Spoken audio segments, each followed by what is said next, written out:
And welcome once again to Investor's Edge. I'm Gary Kaltbaum, your host. Hey, thanks for being with us today. Glad you're here, ladies and gentlemen. Happy that you are listening. It's Thursday. It is the 14th of May, 2026. Hope you're all having a good day. As always, lots to discuss. Serious talk on everything that affects you. We'll do the markets, the economy, your job, your industry, war, tariffs, China, and all the important news of the day. And if you do not get this radio show in your city, we will post it at GaryK.com.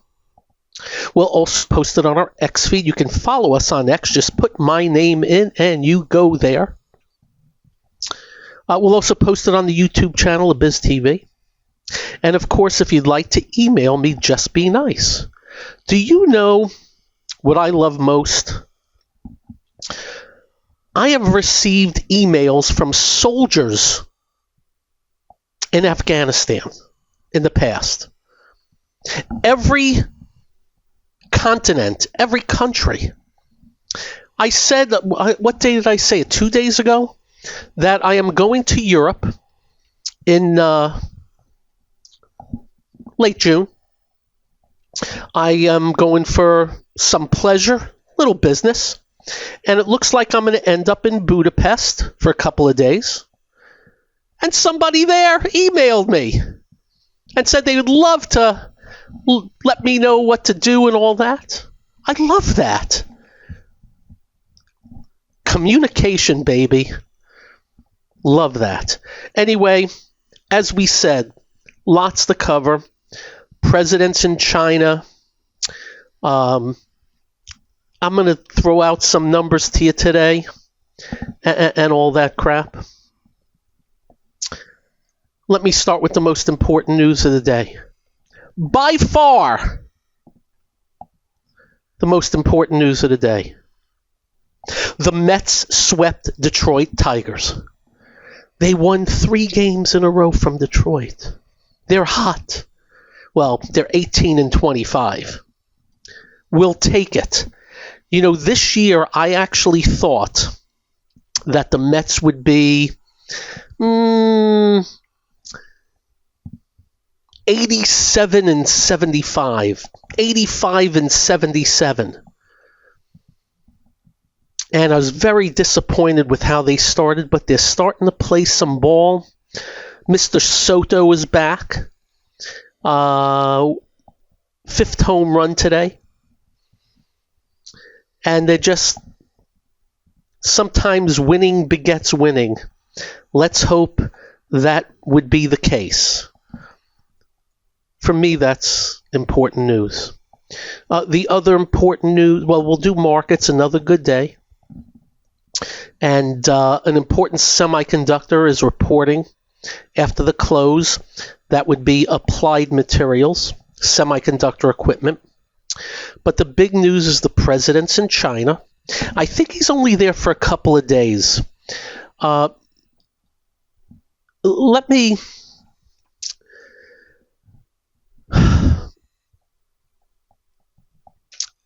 was watching pundits the last couple of days. Everybody was calling China the enemy. Not our competitor, but our enemy. And let's leave no doubt that Xi has taken it more towards government-centric. Leave no doubt about that. Leave no doubt. But there's also a capitalistic component there, just with a lot more structure. And also something that I have been actually complimenting for quite a while. And that is, they don't give a crap. Have you noticed that? While we yap away and complain and whine, do you hear much out of them? You don't. You know what they've been doing since 2000? I think it's like 2013. the Belt and Road Initiative. And China has been going around the world for economic strategies and cooperation and partnerships. And don't get me wrong, they have had problems with debt, real estate troubles. And who knows when they report their economic numbers, what's right, what's not. But we're just letting you know, worldwide, they have done what we haven't done. And that is some serious partnerships without penalization. As I told you, I'm in Athens, Greece, and I'm at the port, 50% China. And you can go look up the Belt and Road Initiative and see, you can get these maps out of all the things they've done. And just so you know, we are not defending them. But I think we're too much talk. Too much whining, too much complaining, too much of everybody's the enemy. Everybody's the enemy. And I hope that changes going forward. It's one of the things we do not like about the president. Everybody's the enemy. And some weird people are the friends. Like Orban, who ran Turkey. Seems he treats Putin and Xi better than others. So-called allies. Anyway, we'll see how it plays out. We're going to hear about deals, this, that, and this, that, and this, that, but not much is going to come of it. It's just good that they got together.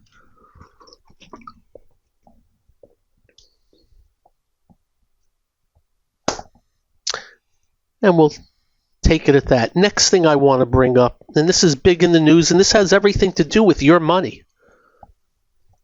As you know, the corrupt miscreants in D.C. have taken us to $39 trillion of debt. We're going to run $2.2 trillion this year, even though this president said, "Oh, I'm going to do every blah blah blah blah, and I'm going to get rid blah blah blah blah blah." And he said the same thing back when he took over in 2016. And what we have found out is he's as bad a politician as everybody else with our money.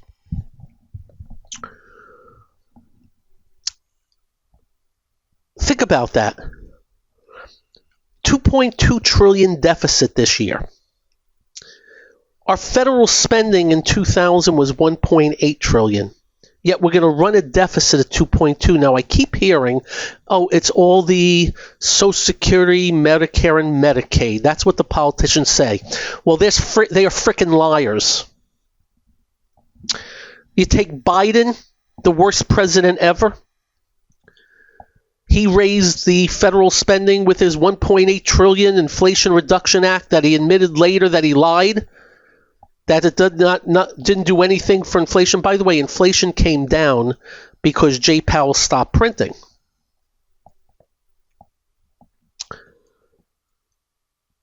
Yet this president is now wanting to take defense spending up $500 billion. Snap of the finger. Now, I want you to know a few things about this and how they're going to screw us even more. As you know, there's no louder voice than me on defending the country. But in the year 2000, our defense spending was $320 billion, and they're trying to tell us now they need $1.5 trillion a year. And by the way, that will go up every year going forward. You think? 1.5? We don't get along with one. We're about $1 trillion this year. You don't think we defend the country well with one? So what this president and the defense people want to do is take us to 50 trillion even quicker than we were going. I don't think they're going to be able to get that done. And I must tell you, it pisses me off because they just don't care about us and our tax dollars. It's just what can they spend on and go at it. Up next, we'll finish that, do markets. This is the one and only Investor's Edge. So, they're using us, they're laughing at us.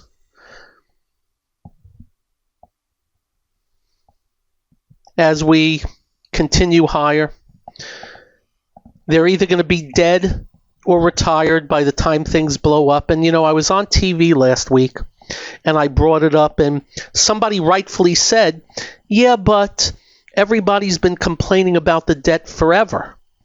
Well, if I can take out a credit card with a higher credit limit to pay for my last one, I can just keep going forever. Well, that's what they're doing. That's what they are doing. We'll keep you informed.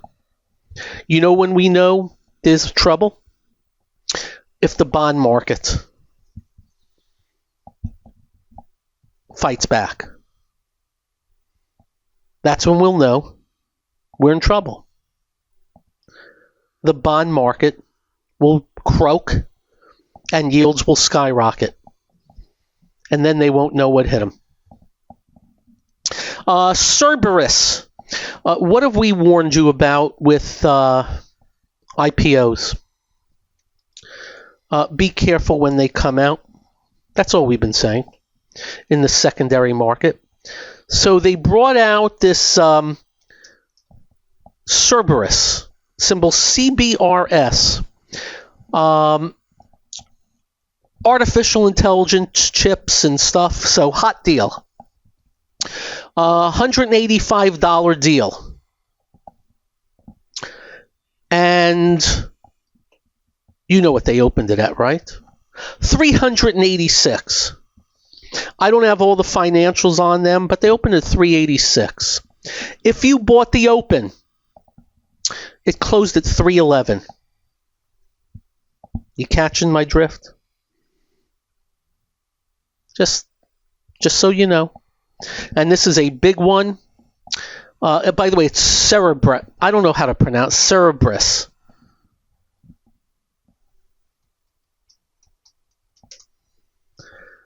AI chip maker, $185. Be careful. $100 billion market cap. I don't know what kind of sales they have. It's a 10-year-old company. I'm just looking at right here. Yeah, nice. So another AI. Revenue jumped 76% last year to $510 million, and they made money, $88 million. I can't wait to go through these numbers. But I gather they brought it out at a very high number. Anyway, bottom line is they opened it at 386. It's 311 right now. And we'll see what happens from here. Dow today, Cisco, as we told you yesterday, reported earnings, and there wasn't much there. Up 11, up 10, but they said some AI stuff. It did finish up $13.41 today. It was as high, it was only up about 18. Very extended. God bless it. This is a 1990s unbelievable stock that has been, I guess, born again is the word. And everybody's doing this artificial intelligence thing. So that helped the Dow. Goldman was up 13, helped the Dow. Caterpillar up 18, helped the Dow. NVIDIA up 9. Why was NVIDIA up 9? Because I sold it. Do you know since 24 I've had every real good move in NVIDIA except this one? I screwed this one, and I bought it. got stopped out. I was banging my head against the wall today, metaphorically. So that was up today. The reason why, it turns out that the CEO went with the president to China. And one of the things everybody's been looking at or waiting for is doing business with China. There was some restrictions on some of their chips, and they unrestricted the restrictions. And that juiced the stock today, NVIDIA. So the Dow was up 370, S&P 56, NASDAQ 232, NASDAQ 100 213. Small and mid caps are actually up. But I must tell you, the advanced decline on the NASDAQ was better, but only 27 up, 19 down. I would have expected more. Advanced declines on the New York 2717. New lows contracted on the NASDAQ, but still there was 138 new lows today. That'd be so weird. It was some revenge of the nerds today. What have we been complaining about? Well, we've been saying to you all the consumer areas are dead, comatose, or bearish. They bounced them today a little bit. Nothing spectacular. They bounced them. Still mostly in downtrends. Bear markets. But they bounced them today. Retail bounced.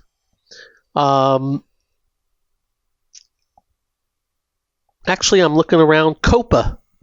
Anybody hear of Copa Airlines? I think they're Panama, right? That was up $20 on their earnings.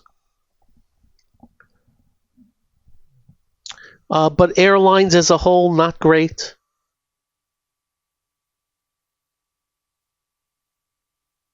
And Norwegian finished down and Carnival finished flat. So travel related, blah. Medicals most bearish. Housing hardly bounced today, bearish. Consumer staples, except for tobacco, bearish. And I still don't understand how anybody puts a cigarette in their mouth. Number one, it stinks. And number two, I mean, gee whiz. I told you the story, right? Some woman comes in a wheelchair into a 7-Eleven and has one of these oxygen tanks with, going through her nose, and she's coughing her brains out. Give me 2 cartons of that. Got cigarettes. People determined to kill themselves. It's amazing to watch. I don't get it. And that's a little bit of the story here, but advanced decline's not great, but good stuff today. The semiconductors and the NASDAQ remain stretched, extended, overbought. I don't know what other word vertical. I don't even know what other word to use. Anything I do here, I'm going to be scared you-know-what-less because of just a normal pullback in the NASDAQ. I mean, it could take it down 5-7% and still look great.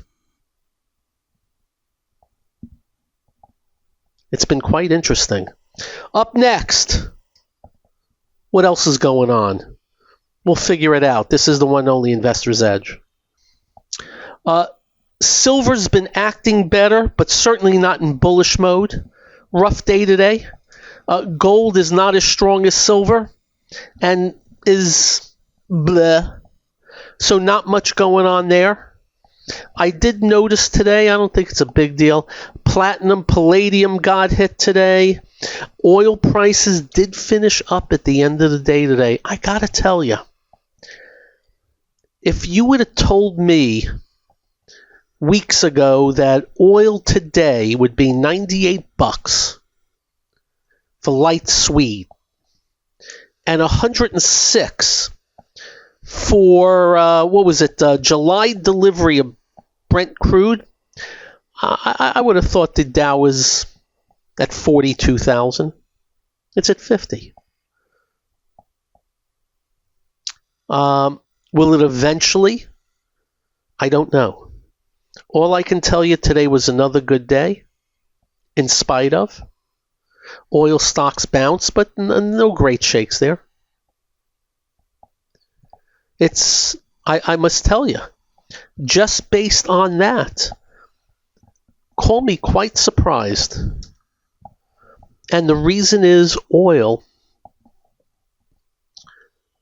matters to everything. To everything.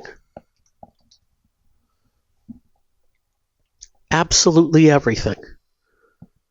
Go buy tires in the next month or two. You're going to be paying more. Go buy solar panels. You're going to be paying more. I can Google the words products made with petroleum. Well, it says here, common products: plastics, ink, paint, shoe polish, nylons, roof shingles, novelty candy. Oh, what? Cosmetics, candles, Vaseline, bug killer, ammonia, tires, asphalt, crayons, paper cups, wax paper. That's just a few.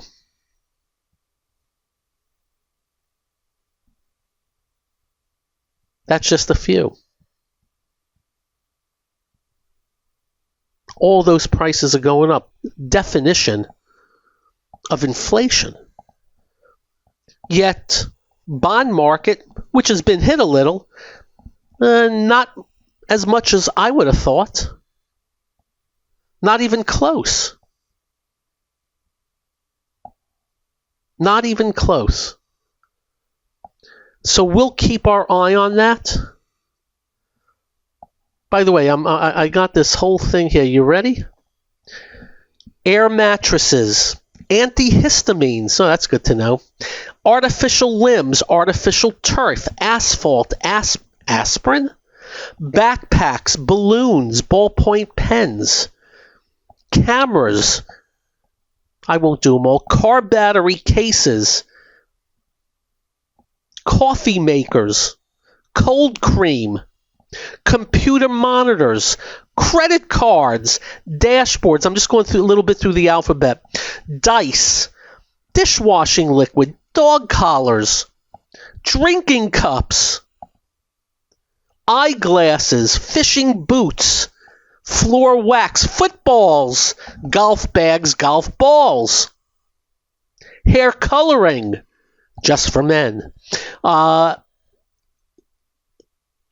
valves, hearing aids, the iPad and the iPhone, laptops, lipstick, lubricants, luggage, motorcycle helmets, nail polish, oil filters, paint brushes, paint roller, pantyhose, parachutes, propane, putty.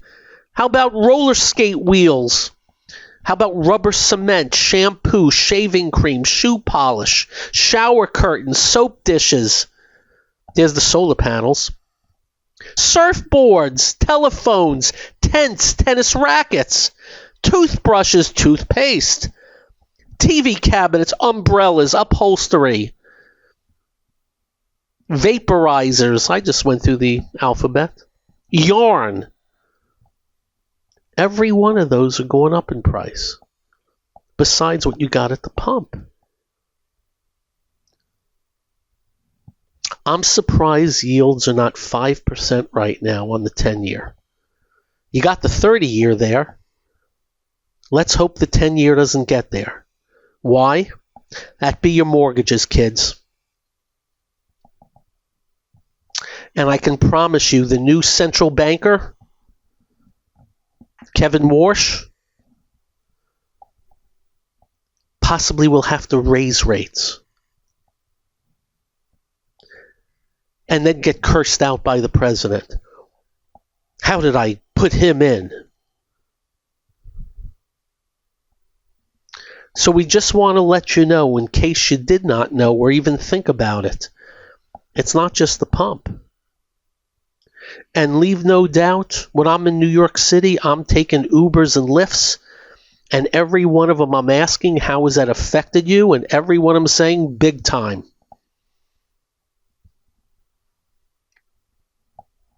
Direct consequence. Same goes for delivery, any delivery people that pay for the stuff.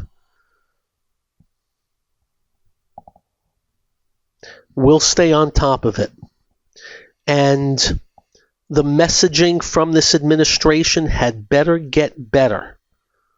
Some of the things out of the yapper in the last week, I know what they meant, but the other party's going to cut clips of some of the things that were said. And that's not good news. And once we get Speaker of the House Hakeem Jeffries, we're going to have to deal with another impeachment, and everyone being subpoenaed onto Capitol Hill, which means the president is going to pardon everybody. His staff, his family, just like Joe Biden did. That's what it's come to. And that's what we're going to get. Yay. Moving on.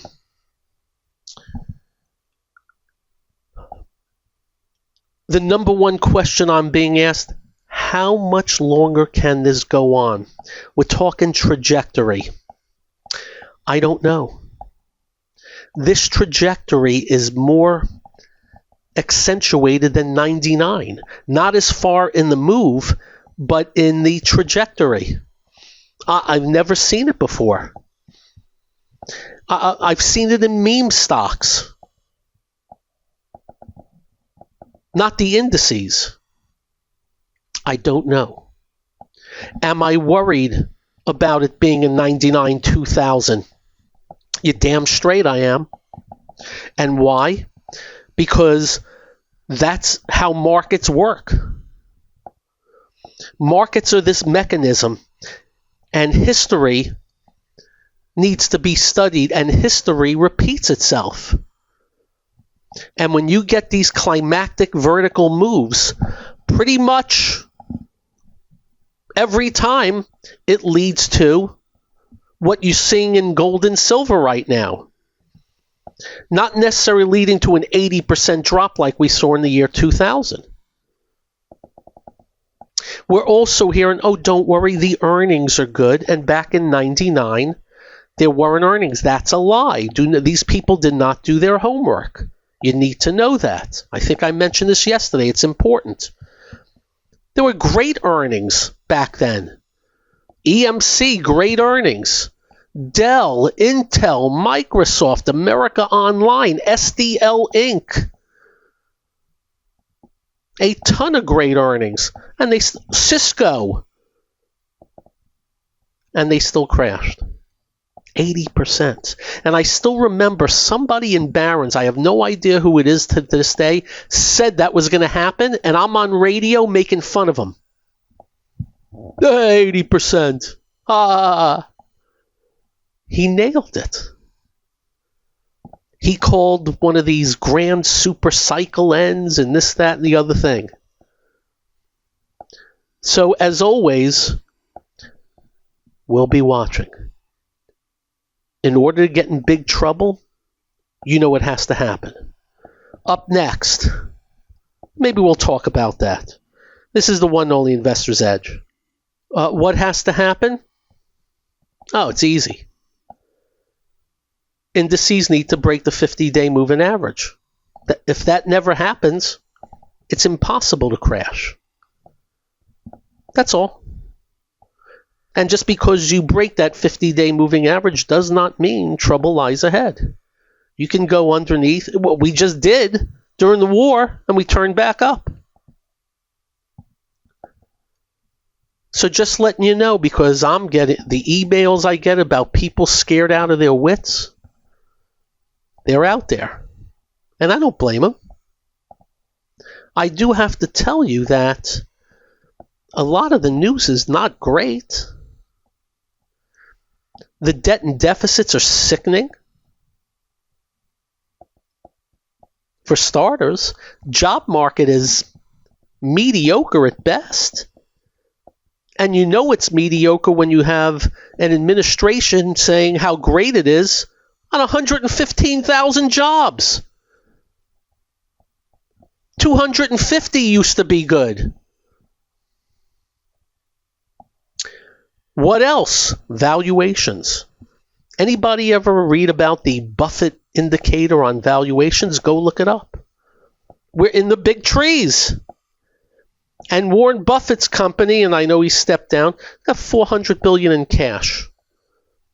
They're basically telling you, we're not buying crap here. It's too expensive. And they're pretty smart on valuation. We watch that. And there are other little things, how many ETFs there are, how many 2 and 3 times ETFs, how invested all the institutions are, and how one noted investor they are. As we have told you, they've been selling all of this just to buy the narrow this. There's a lot of things, but nothing bad can happen unless the 50-day moving average gets taken out by the big indices. And I got news for you. The biggest problem we have right now is the NASDAQ closed at 26,635. The 50-day moving average is 23,496. 3,140 points away. That's how quickly it's moved. And by the way, it just broke above on April 8th. That was the day the Dow gapped up, 1,500 and 800 on the NASDAQ off of a ceasefire, which again rates a big wow. Actually pretty stunning. Applied Materials in the aftermarket closed 440. I got it 456. Good move.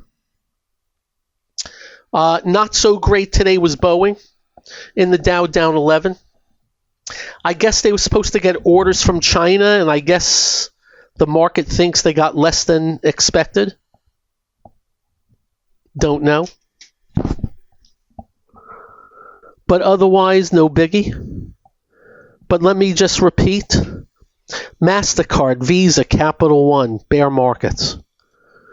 Most medicals, bear markets. A ton of the consumer names and areas, bear markets. Retail, bear markets. They bounced today, bear markets. Restaurants, bear markets. I think one look. Oh, Starbucks acts well.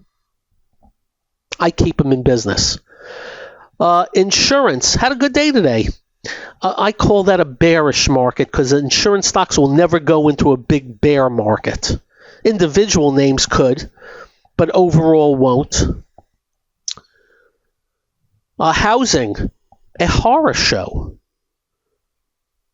Housing related, terrible. Bear markets. Travel, not good. And just so you know, in my nightly look at housing in areas in Florida, I always look at Vegas, I look at Phoenix, I look at North Carolina, I look at a few places. Inventory continues to pick up, and people are lowering prices left and right because they cannot move houses off of Fantasyland prices. As I have said to you, there are people putting up homes for $3 million that sold for $1 million 4 years ago. They ain't getting it. I don't blame them. So we're getting that normalization, an outcome of Jay Powell's distortions, and that's fine. And that's good. We'll get back to equilibrium in time. Where I don't know, and of course it's always going to be location. I can tell you that Palm Beach, on the beach, homes there, I doubt they'll go down from 75 million to 50. Hamptons, I hear, is pretty good. But again, as I stated, rough going if you're a seller right now. Got to get lucky. And I can tell you areas of Florida, go on Zillow and put in Boca Raton or Windermere, you'll see hundreds and hundreds and hundreds of houses for sale. And they're all competing with each other based on price. And I mean hundreds and hundreds and hundreds. I do not think disaster. Remember, in 2007, we predicted big trouble. I'm not seeing big trouble. I'm seeing just a normalization from fantasy land. And I'm in the midst of looking, so I'm a happy guy. As prices keep coming down and you can bid under and get done. So that's a little housing for you, and 1 + 1 = 2. The housing stocks have been brutally beat up. And in case you don't know, these companies that build homes and sell homes are throwing in things. We'll give you upgraded this, upgraded that, lower mortgage rates. They do their own mortgages. Maybe somebody throws in a pool for free. You know things are soft when that happens. By the way, Applied Materials was up $18 about 5 minutes ago. It's now down 1 in the aftermarket. Welcome to my world. Have a great evening. Drive carefully when you get home. Do like I do. Make sure you hug your children. Hug your family. They'll feel better. You will feel better. I promise. Stay well. Be well. Have a great one, everybody. Good night.